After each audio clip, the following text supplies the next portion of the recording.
lugus ja muinasjutt.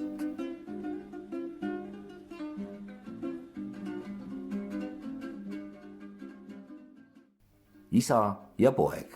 Elas kord Sepp, kellel oli laisk ja hooletu poeg. Poeg ei viitsinud lillegi liigutada, logeles päevad läbi ja ei pannud kätt külge ühelegi tööle. Kuni isal ihurammu jätkus, tegi ta hoolega tööd, nii et perel ei tulnud millestki puudust tunda. Kui ta aga vanaks ja jõuetuks jäi, hakkasid teda vaevama murelikud mõtted. Isa lamas tõvevoodis ja tema südant näris valu hooletu poja pärast. Ta kutsus tuppa naise. Mida me peame tegema? Poisist kasvab looder ja päevavaras. Kui ta ennast kokku ei võta ja tööle ei hakka, siis pärandan ma oma varanduse parem mõnele võõrale. Tema pillaks selle nagunii tuulde. Rublat rahagi ei saada teenitud. Naine vaidles vastu. Kuidas ei saa? Noh, kui saab, siis mingu ja teenigu. Ma tahaksin seda raha küll kangesti näha, vastas mees kibedalt. Naine läks toast välja, andis pojale rublase raha ja käskis. Mine, poeg, ära näita päev otsa nägugi. Õhtul tule koju, anna see raha isale ja ütle, et sa ise oled selle raha teeninud. Poiss läks välja ja lonkis päev läbi ringi.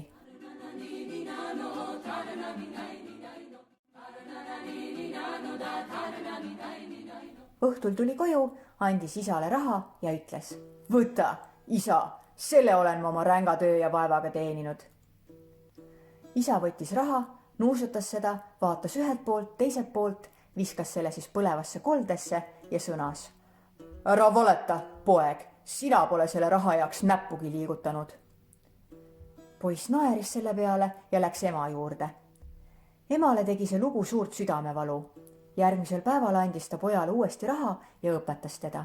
Mine ja longi päev otsa niisama ringi, aga kui õhtu kätte jõuab, siis pista jooksu, nii kuidas jalad võtavad, et sa koju jõudes väsinud ja higine oleksid. Võib-olla jääb isa siis ometi uskuma, et sa selle raha teeninud oled. Poeg läks välja, lonkis päev läbi ringi. Õhtul aga tegi nii, nagu ema oli nõudnud. Ilmus higisena isa ette, ulatas talle raha ja ütles. Võta, isa, selle olen ma oma ränga töö ja vaevaga teeninud.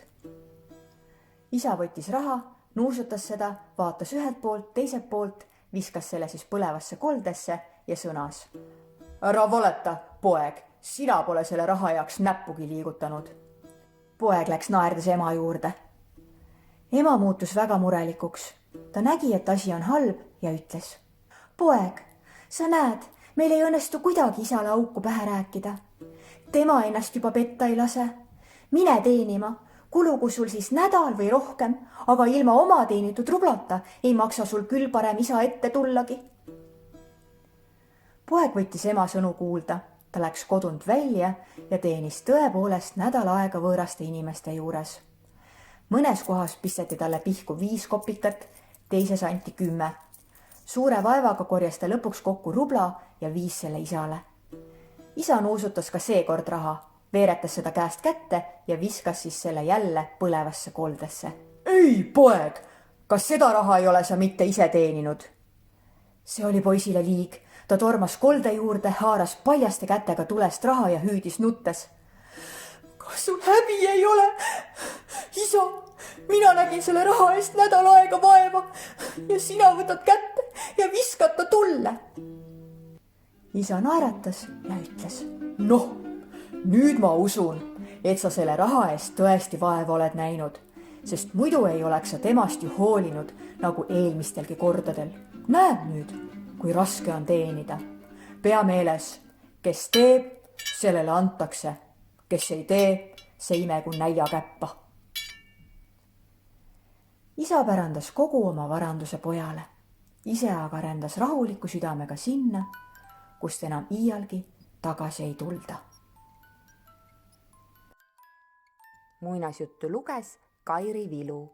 Von Kleeni teater 2020.